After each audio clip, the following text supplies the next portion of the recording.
Halo Sobat Tani, perkenalkan, nama saya Hana Lastri, mahasiswa Politeknik Pembangunan Pertanian Bogor.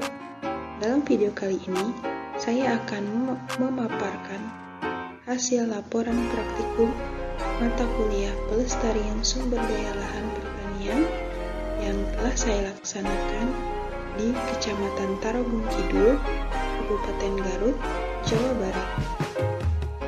Di bahasan yang pertama, ada evaluasi sumber daya lahan. Evaluasi sumber daya lahan adalah suatu proses penilaian sumber daya lahan untuk tujuan tertentu dengan menggunakan suatu pendekatan atau cara yang sudah teruji. Hasil evaluasi lahan akan memberikan informasi dan atau arahan penggunaan lahan sesuai dengan keperluan. Kemudian ada kesesuaian lahan. Kesesuaian lahan adalah tingkat kecocokan sebidang lahan untuk penggunaan tertentu.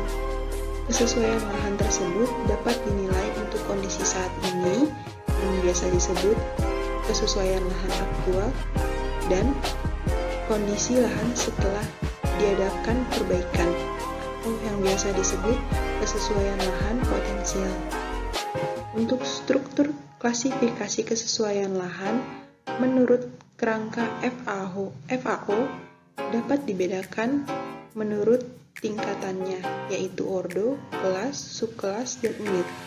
Ordo adalah keadaan kesesuaian lahan secara global. Pada tingkat ordo, kesesuaian lahan dibedakan antara lahan yang tergolong sesuai atau S, sustainable, dan lahan yang tidak sesuai atau N, non-sustainable.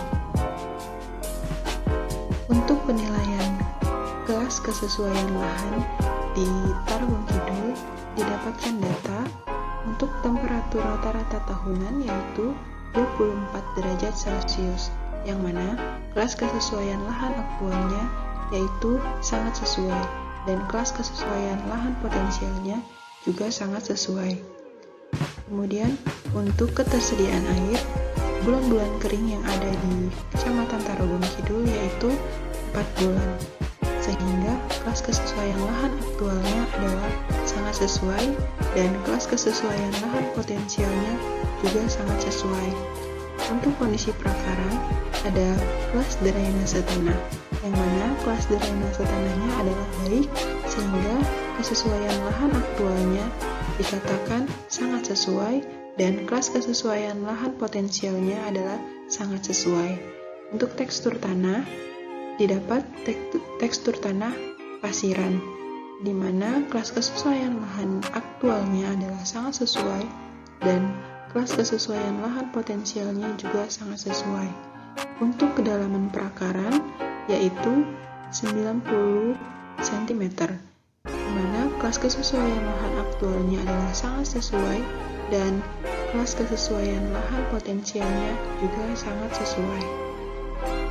Pada retensi hara didapatkan ATK sebesar 6,6 hingga 7 dapat dikatakan rendah, sehingga kelas kesesuaian lahan aktualnya adalah sesuai dan dapat ditingkatkan pada kelas kesesuaian lahan potensialnya menjadi sangat sesuai atau S1. Kemudian pH yaitu 5,5 dan untuk kelas kesesuaian lahan aktualnya dapat dikatakan sangat sesuai dan kelas kesesuaian lahan potensialnya juga sangat sesuai. Kemudian untuk ketersediaan hara yaitu yang pertama fosfor tersedia tinggi, sehingga kelas kesesuaian lahan aktualnya yaitu sangat sesuai dan kelas kesesuaian lahan potensialnya juga sangat sesuai. Kemudian ada K2O atau kation tersedia tinggi, sehingga kelas kesesuaian aktualnya adalah sangat sesuai dan kelas kesesuaian potensialnya juga sangat sesuai. Kemudian ada salinitas yaitu 3-4 dapat dikatakan pada kelas kesesuaian lahan aktualnya sesuai, namun dapat ditingkatkan menjadi menjadi sangat sesuai pada kelas kesesuaian lahan potensialnya. Kemudian untuk wilayah, lerengnya berkisar 10 hingga 15, sehingga pada kelas kesesuaian aktualnya yaitu sesuai dan dapat ditingkatkan menjadi sangat sesuai pada kelas kesesuaian lahan potensialnya. Pada bahasan yang kedua, ada penentuan status daya dukung lahan. Daya dukung adalah kemampuan lingkungan alam serta segenap unsur dan sumber daya untuk menunjang kehidupan manusia serta makhluk hidup lainnya secara berkelanjutan.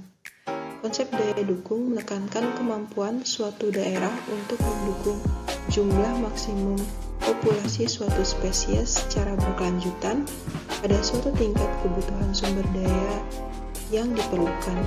Dengan demikian, kemampuan ini sangat tergantung pada kekayaan sumber daya yang dimiliki oleh suatu daerah dan tingkat kebutuhan sumber daya oleh suatu organisme. Kemampuan daerah yang bersangkutan tidak pernah kurang atau secara terus-menerus terpelihara. Untuk ketersediaan lahan dapat dilihat pada tabel dengan komoditas padi, bawang merah, daun bawang, sawi putih, tomat, cabai besar, ketimun, dan kacang panjang.